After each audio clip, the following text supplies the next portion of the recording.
천지 만물의 창조자이신 여호와 하나님 아버지, 이 아침에 호흡할 수 있는 생명 안에서 주님 앞에 무릎 꿇고 의에 줄이고 목마른 심령으로 내 주님의 옷자락을 부여잡습니다. 죄와 허물로 죽었던 자의 구원이 되시고 무덤을 이기고 부활하신 전능하신 그 능력으로 나의 그리스도가 되어주심을 감사합니다. 하나님이 계획하신 천국을 이루시기 위해 아기 예수로 오셔서 우리에게 잉태에서부터 성장에 이르는 시간들을 목독해 하시며 나의 주님 되심이 은혜임을 고백하나이다. 이 놀라운 은혜의 사건이 구전되는 옛 이야기가 아니라 내 삶의 현장에서 살아 역사하며 찬양이 되게 하시니 두렵고 놀라울 뿐입니다. 하나님의 긍휼과 신실하신 사랑의 다스림이 아니고는 결코 이루어질 수 없는 언약의 완성인 줄로 믿사오며 이토록 큰 은혜를 입은 자의 감동이 구체적으로 행하여 주고 나누어지는 믿음이 되기를 소망하오니 약하고 부족한 자를 불쌍히 여기셔서 징계보다 말씀의 훈육으로 다스리시고 성장케 하옵소서. 주님의 몸된 교회 위에 말씀이 길이 되고 능력되게 하셔서 거룩히 분별되는 성결한 교회 되게 하시며 우리의 구원이 되시는 그 사랑으로 반석이 되시고 나의 요새가 되어 주시옵소서. 세상의 혼란과 유혹 가운데에서도 오직 주님만을 바라고 구하며 주님께서 홀로 가신 그 순종의 길을 공동체가 함께 나아가게 하시고 새날을 맞아 우리 각 사람에게 주실 생명의 말씀을 주심으로 성령님의 도우심 안에서 주님과 동행하는 은혜를 누리게 하옵소서. 나의 구원이시며 힘이 되시는 예수님의 이름으로 기도하옵나이다. 아멘.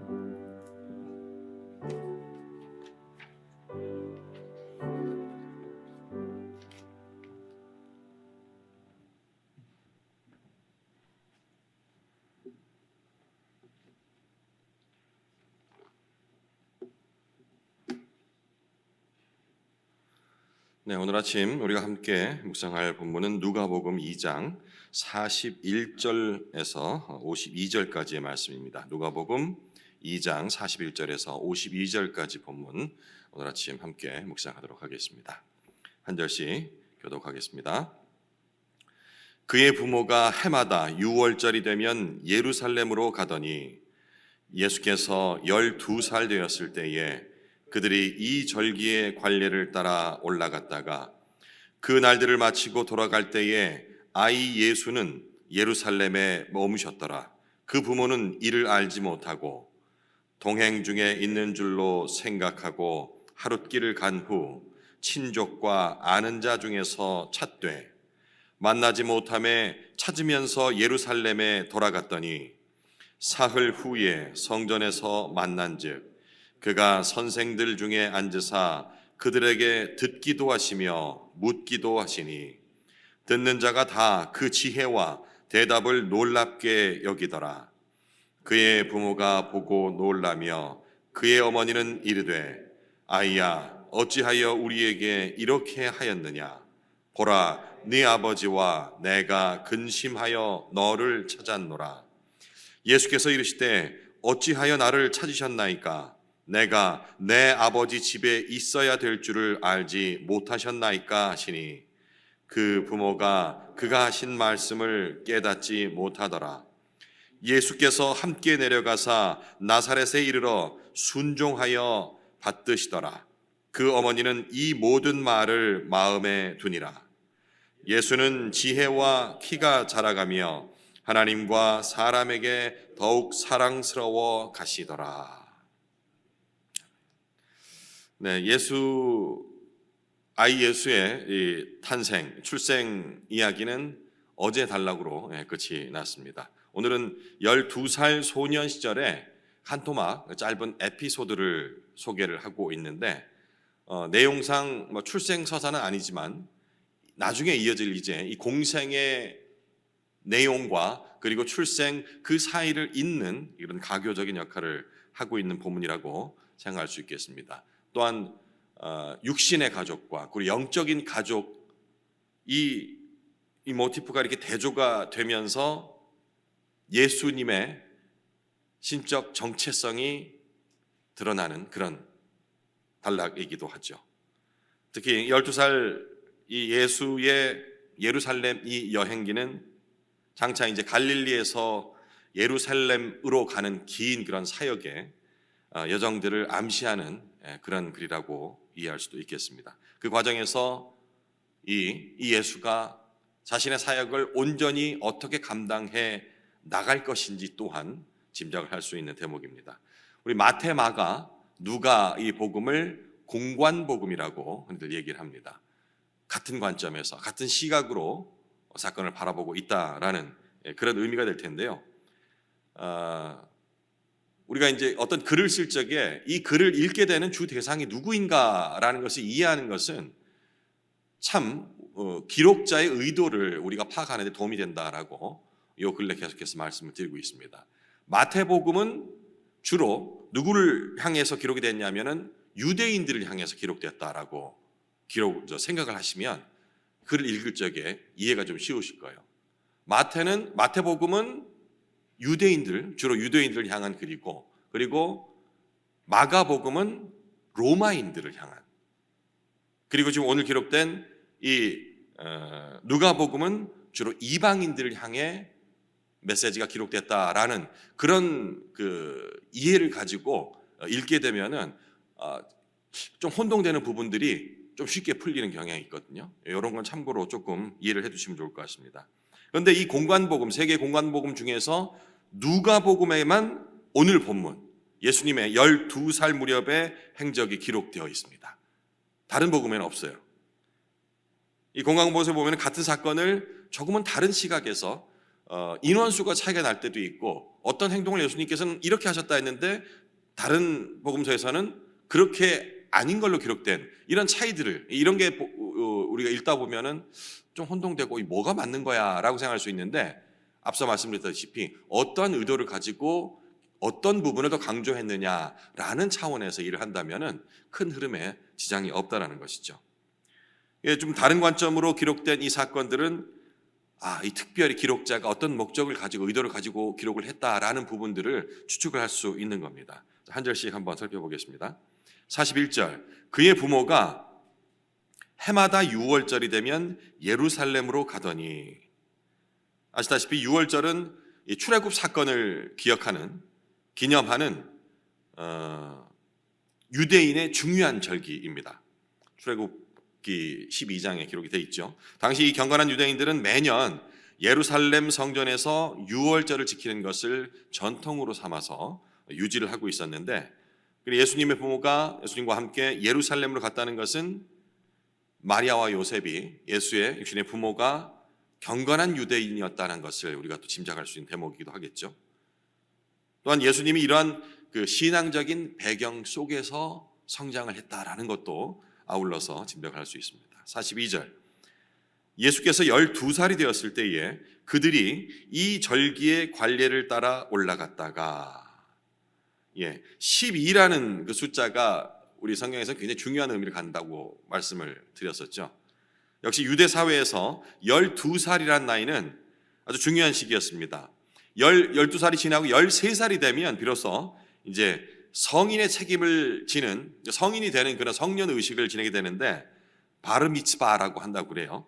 이 의식을 행하고 이제부터 율법을 온전히 자신이 스스로 책임지는 성인이 되는 그런 나이가 되는 시점이었어요. 그러니까 12살은 바로 그 전 나이가 되겠죠. 마지막 그 나이가 되는 겁니다. 그래서 이제 우리나라는 어떤가 생각을 해봐서 우리나라는 법적으로 성인이 되는 나이가 몇 살인지 알고 계세요?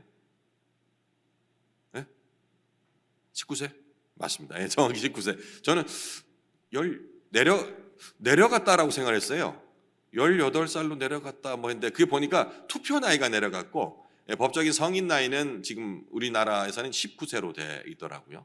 그런데 지금 유대 사회에서는 13세 훨씬 더 어린 나이에 성인으로서 자기 생을 책임지게 되는, 우리 지금 현재 거랑 비교한다면 좀 빠른 편이라고 볼 수 있겠습니다.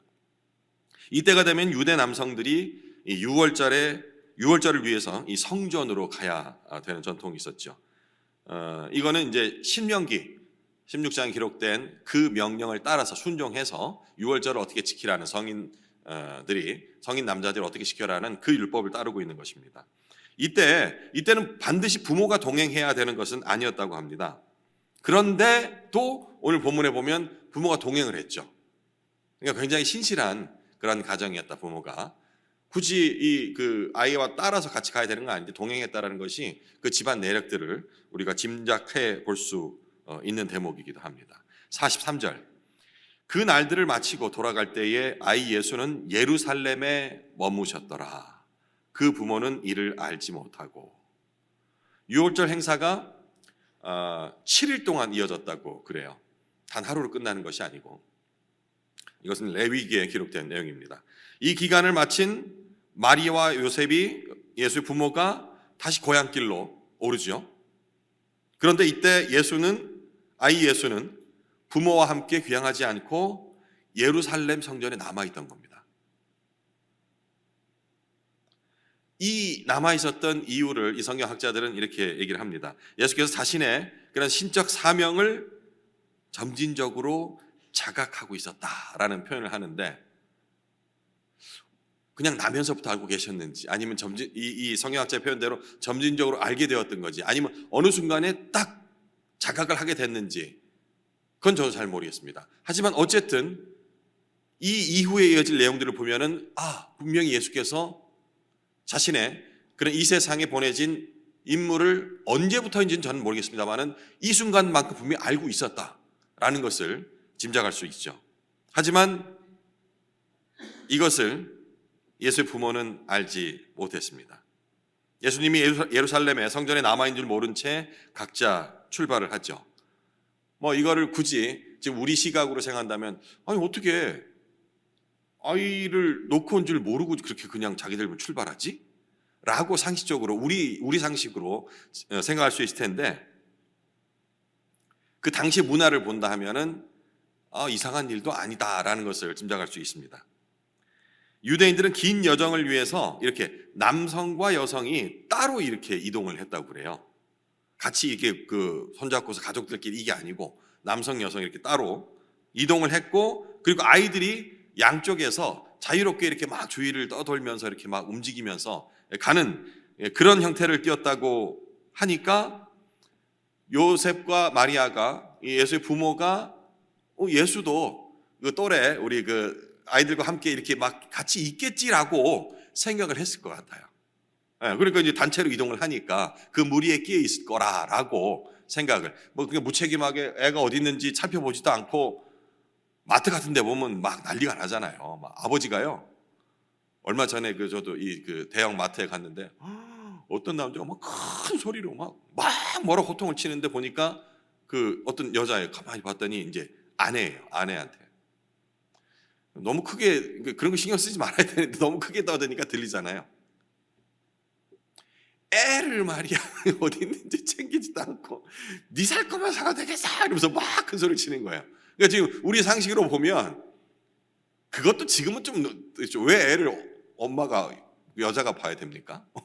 남편이 볼 수도 있는데, 어쨌든 자기 기준에서는 그런 거예요. 그 상식이 어긋났다고 막 소리치는데, 우리 지금 생활을 한다면, 근데 이 당시의 문화를 보면 그게 아닐 거예요. 공동 육아를 하고 하니까 예수가 떨어져 있다는 것을 그걸 모르고 출발할 수도 있는 거예요. 그런 상황. 예수가 다른 가족과 함께 있을 거리라 생각을 했을 텐데, 그게 거의 하루 길을 걸어간 뒤에야 비로소 예수가 어디 갔지? 우리가 어디 갔지? 그제서야 이제 눈치를 챈 겁니다. 44절, 동행 중에 있는 줄로 생각하고 하룻길을 간 후 친족과 아는 자 중에 찾되, 그죠? 예, 친족, 아는 자, 무리. 예. 45절, 만나지 못함에 찾으면서 예루살렘에 돌아갔더니. 보통 이제 성경에서 하룻길 얘기하면 한 30km 정도 된다라고 목사님께서 말씀하시잖아요. 30km 정도 거리, 이 거리를 마리아와 요셉이 다시 걸어서 예루살렘으로 돌아가는 겁니다. 우리나라도 요즘은 이제 미아 발생률이 아주 많이 낮아졌습니다. 근데 1970년대 그때까지만 해도 미아 발생률이 상당히 높았다고 그래요. 저도 제 기억에도 그래요. 어디만 갔다 하면 뭐 미아를 찾습니다. 뭐 이런 방송들이 많이 나거든요. 특히 해수욕장 이런 데서. 주로 사람이 많이 보이는 곳인 놀이공원이나 아니면 역 앞, 그러니까 역전 같은 곳에서 애들이 이제 한눈 팔다가 부모님 손을 놓쳐가지고 순식간에 미아가 되는 그런 경우들 많이 있었죠. 그래서 이렇게 안내 데스크 같은 곳에 가면은 한쪽에서는 엄마를 잃어버린 아이가 그냥 막 울고 불고 있고, 한쪽에서는 또 부모가 발을 동동 굴려요. 애를 잃어버려가지고. 이런 흔한 풍경이었는데 아마 그런 마음이 들었겠죠. 예수의 부모도 처음에는 뭐 같이 있겠지 싶었다가 없는 것을 확실히 확인하고 나서는 아마 애타는 그런 마음 심정으로 하룻길을 다시 걸어서 예루살렘으로 돌아가실 것 같습니다. 근데 이 오는 거는 한 30km 하루 만에 왔다는데 걸어가는 거는 하루가 더 걸린 것 같아요. 밤이 사흘 후에나 이렇게 만났다는 걸 보니까 밤이 늦어서, 왜냐 하루를 걸어왔고 그리고 밤이 늦어서 하루를 새고서 갔는지 아니면 밤길이라서 좀 늦어졌는지 모르겠는데 어쨌든 오는 건 하루 걸렸는데 가서 만나는 데까지는 사흘이 걸렸다라고 이렇게 기록이 되어 있습니다. 이렇게 사흘 후에 예수의 부모는 예루살렘 성전에 있는 아이 예수를 만나죠. 그런데 그곳에서 만난 이 예수님은 이전에 그런 어린 아이의 예수의 모습과는 좀 사뭇 다릅니다. 46절, 사흘 후에 성전에서 만난즉 그가 선생들 중에 앉으사 그들에게 듣기도 하시며 묻기도 하시니 듣는 자가 다 그 지혜와 대답을 놀랍게 여기더라. 12살입니다. 12살 예수. 사흘 동안 이 아이 예수가 홀로 그 성전에 남겨져 있었다는 거죠. 그죠? 보통의 아이들 같았으면 난리가 났겠죠. 그죠? 근데 이 아이 예수는 성경을 가르치는 선생들, 랍비라고 합니다. 이 선생들 사이에 앉아서 그들의 말을 듣기도 하고 또 묻기도 하고, 그렇게 해서 주위에 있는 사람들을 놀라게 했다라고 기록이 되어 있습니다. 이때부터 이전까지의 인간 예수의 모습에서 이제 하나님의 아들 예수의 삶으로 변화가 되고 있다라는 그런 모습을 우리가 짐작할 수 있겠죠. 이 모습이 그 당시에 그 배경으로 봤을 때 시대적 배경을 생각하면 일반적이지 않은 모습이라고 그래요. 지금도 마찬가지죠. 그 12살 아이가 아무리 천재라고 하더라도 이 석학들 사이에서, 교수들 사이에서 막 질문하고 대답하는 광경은 지금도 흔치는 않죠. 근데 그 당시는 더욱더 그랬다고 합니다. 아마 엄격한 그런 율법들 사이에서 아직 성숙하지 못한 아이가 그 사이에 낀다는 것이 있을 수 없는 일이었겠죠. 그런데 이런 일이 지금 일어난 것입니다. 48절, 그의 부모가 보고 놀라며 그의 어머니는 이르되 아이야 어찌하여 우리에게 이렇게 하였느냐, 왜 놀라게 했냐 이거죠. 보라 네 아버지와 내가 근심하여서 이렇게 너를 찾고 있지 않느냐라고 일반 부모라면 반드시 해야 될 그러한 얘기를 합니다. 하지만 예수님의 부모는 이런 예수님의 변화 자체는 눈치를 못 챈 거죠. 그냥 일반적인 부모가 자식을 염려하는 마음으로 아이 예수에게 걱정의 마음을 전했던 겁니다. 이 마리아 역시 그런데 생각을 해보면 좀 평범한 인격은 아니었다라는 그런 개인적인 생각이 들어요.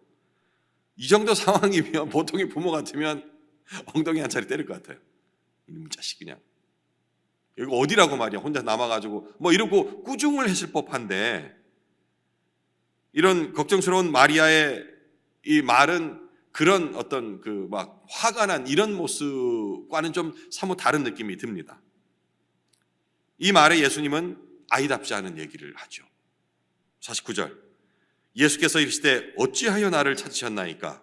내가 내 아버지 집에 있어야 될 줄을 알지 못하셨나이까 하시니. 이 아이 예수가 요셉을 아버지라 부르는 게 아니고 이 하나님을 내 아버지라고 부릅니다.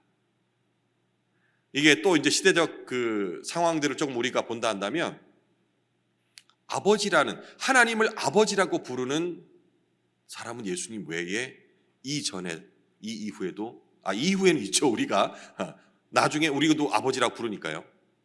그 전에는 없었던 일인 거예요. 하나님을 아버지라고 부르는 것은 구약 어디를 찾아봐도 찾아볼 수 없는 표현인데 예수님께서 이때 하나님을 아버지라고 부른 겁니다. 자신의 그런 신적 정체성을 암시한 것이라 생각할 수 있겠죠. 예수님이 이때 이미 하나님의 그 독생자로서의 정체성을 인식하고 있었다는 겁니다. 하지만 마리아와 요셉이 이 의미를, 이 말의 뜻을 알 리가 없었죠. 50절. 그 부모가 그가 하신 말씀을 깨닫지 못하더라. 깨닫지 못했다는 것이 이상한 것은 아닙니다. 예수님이 12살이 되던 해의 이 잠깐의 에피소드는 여기서 마무리가 되고요. 누가는 다시 이 예수의 평범한 소년 성장 과정을 이어서 묘사를 합니다. 그러니까 예수님께서 성인이 되어서 공생애의 삶을 시작하기까지 부모님을 순종하며 성장했다라고 기록을 하는데요. 51절. 예수께서 함께 내려가사 나사렛에 이르러 순종하여 받드시더라. 누구를 받들었다는 게 부모를 받들었다는 거예요. 육신의 부모인. 그 어머니는 이 모든 말을 마음에 두니라. 이 성경학자들은 누가가 이 부분을 기록한 이유가 이 예수의 성전 사건으로 인해서 예수가 이 부모에게 불순종하는구나. 내 아버지 집에, 그러니까 당신들과 나는 상관이 없어 라는 인식으로 기억되지 않도록, 각인되지 않도록 주의시키고자 이 구절을 더 강조해서 적은 것이다 라고 얘기를 하는데 일리는 있는 것 같아요. 그러니까 예수님이 하나님의 뜻을 따르면서도 부모에게 순종하는 그런 균형적인 모습을 함께 유지해 나갔다라는 부분을 우리가 알아두는 것이 옳다는 것입니다. 우리가 그런 거 있잖아요.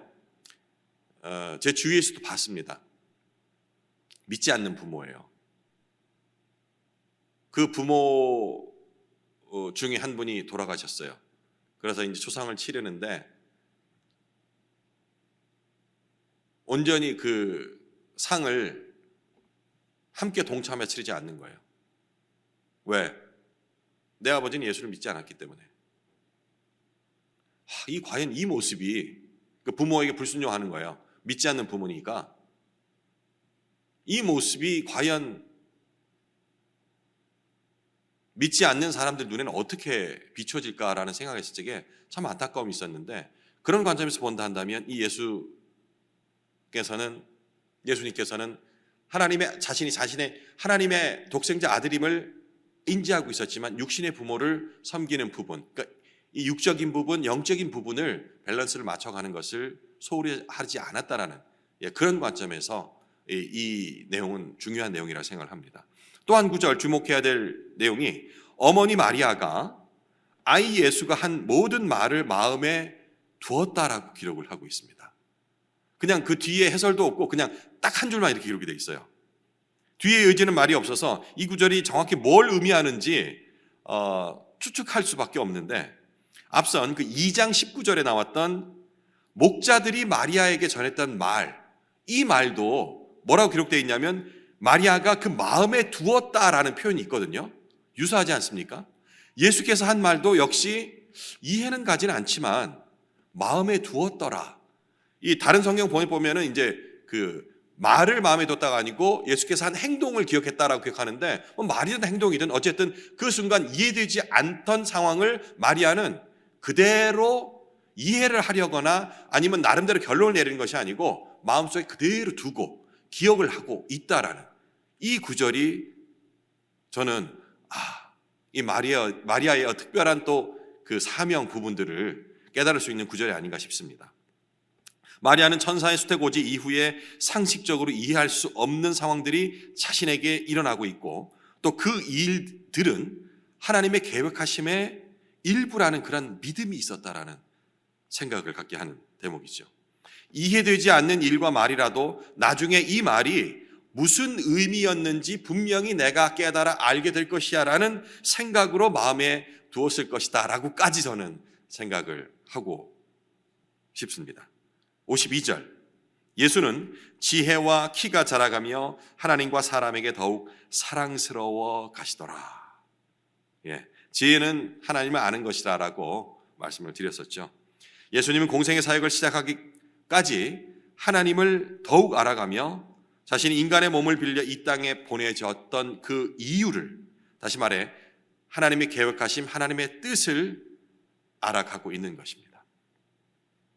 키가 자랐다고 이 번역이 된 문장은 나이가 들었다, 나이가 먹어갔다라고도 이해할 수 있는데 이 키라고 번역된 헬라어가 헬리키아라고 이렇게 적혀 있더라고요. 헬리키아가 보니까 키 혹은 나이 두 달을 의미하는 단어라고 해요. 그러니까 키가 커갔다는 건 단지 육체만 커갔다는 것이 아니고 나이가 1살, 2살씩 먹어갔다라는 그런 의미로도 생각할 수 있겠습니다. 이렇게 전인적인 성장, 그러니까 신체적으로 또 지적으로 그리고 영적으로 성장하는 이 과정을 거치면서 아이 예수는 하나님과 또 사람 모두에게 인정을 받아가고 있는 것입니다. 오늘 본문을 통해 묵상을 함께 했으면 하는 그런 그 포인트를 제가 제안을 드리고 싶어요. 예수님의 성전 사건 너무나 잘 압니다. 12살 이 사건도 우리가 잘 알고 있는 내용인데요. 이 부분을 좀 더 우리가 깊이 있게 의미를 더 부여를 해보자라는 차원에서 제안을 드립니다.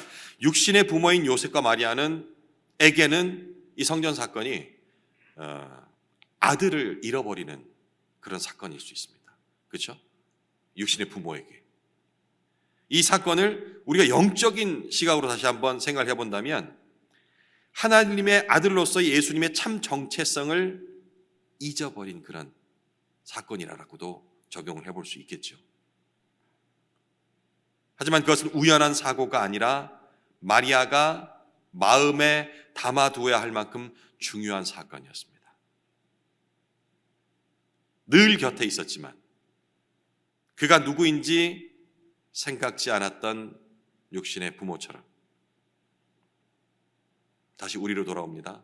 예수님을 늘 입에 올리지만 그분이 내게 어떤 분이며 또 내게 어떤 의미가 있는지를 생각하지 않는다면 어쩌면